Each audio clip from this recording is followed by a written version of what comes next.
Jangan melihat orang lain yang mati. Marilah lihat diri kita. Jangan membayangkan kita melihat jenazah yang tergeluntung itu, jangan. Tetapi ayo kita melihat diri kita sendiri. Di usia berapapun Anda, maka lihatlah diri Anda saat itu. Anda akan dicabut nyawa Anda. Dan setelah nyawa dicabut, lihat, Anda akan bergeluntung di ruang tengah. Kita akan bergeluntung di ruang tengah. Ditutupi satu kain, kita tidak bisa berucap. Yang suara kita lantang dulu ternyata saat ini sudah tidak ada lagi. Yang biasanya gunjing orang sekarang giliran digunjing dan dia tidak bisa membantahnya. Dan begitu seterusnya. Mau mandi tidak bisa mandi, mau pakai baju pun tidak bisa, harus orang lain yang mengenakannya. Yang biasa sombong dan sombong mengenakan baju yang bermerek, saat ini pun bajunya mereknya sama, si kaya dan si miskin. Dan ketahuilah, Anda, saya, semua yang katanya saudara-saudaranya mencintai, bapak ibunya mencintai, anak-anaknya mencintainya, ternyata kita pun tidak boleh ditinggal di situ lebih dari 3 hari. Sebab kalau lebih 3 hari Anda kami busuk, bau kita tidak enak.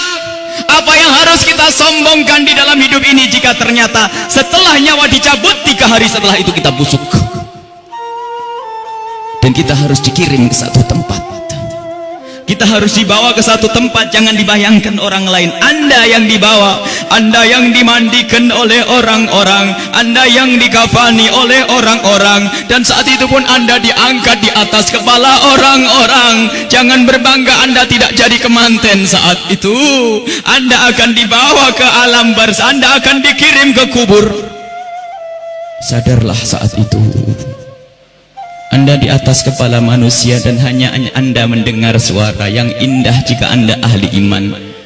Orang yang bersama kita mengucapkan kalimat indah, la ilaha illallah, la ilaha illallah, la ilaha illallah, la ilaha illallah, la ilaha illallah. Ketahuilah, jika ahli iman yang dibawa di atas kepala manusia mendengar la ilaha illallah, terhibur hatinya dan alangkah bahagianya. Akan tetapi jika dia bukan ahli iman, dia akan menyesal, kenapa aku tidak bisa mengucapkan la ilaha illallah di hatiku. Dia akan dikirim ke alam barzah. Anda, kami akan dikirim ke kubur. Dan kita pun dibawa oleh orang-orang, sadarlah. Dan setelah kita sampai di kubur, orang-orang ternyata sudah menyiapkan kita liang lahat. Di situ telah digalikan oleh orang-orang buat kita. Dan tidak lama kemudian orang ada yang memeluk kita, ada yang merangkul kita, dan itu ternyata rangkulan untuk melepaskan kita di kubur. Kita akan dibawa, dimasukkan ke kubur dengan pelan, dan dimasukkan ke kubur dengan pelan. Mana kasur empuk yang pernah kita bangga-banggakan, mana mobil mewah yang kita bangga-banggakan, mana rumah megah yang kita bangga-banggakan itu. Jika ada yang berpesan kepada anak istrinya, tolong bawakan aku bantal yang empuk, tidak akan dibawakan, karena itu bukan milik Anda lagi. Anda tidak berhak lagi memiliki itu semua. Dan yang akan Anda bawa justru yang pernah Anda berikan di saat Anda hidup, bukan yang Anda simpan. Anda akan masuk liang lahat. Sadarilah ini. Anda akan masuk liang lahat. Dan wajah yang di saat Anda dicaci orang marah, di saat Anda diejek orang marah karena Anda merasa dihinakan, ketahuilah wajah yang Anda sombongkan saat itu ternyata harus ditarik kainnya dan ditempelkan ke bumi, tanah asal kita, ditempelkan kita ke bumi. Dan setelah itu pelan ada orang yang menabur di atas kepala kita dengan debu, 1 kali, 2 kali, 3 kali. Dan setelah kita 3 kali bukan taburan, tapi akan ditumpahkan air tanah di atas kepala kita, ditumpahkan tanah dan ditumpahkan tanah, sehingga yang kita ketemukan adalah gelap gulita di alam kubur.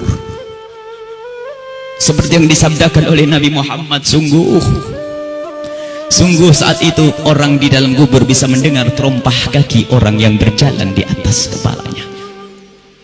Dan saat itu pun Anda kami mendengar orang-orang berjalan. Anda dan kami mendengar orang yang melangkah semakin lama semakin jauh, dan ternyata hanya tinggal beberapa orang. Itu anak-anak kita, itu istri kita, itu suami kita.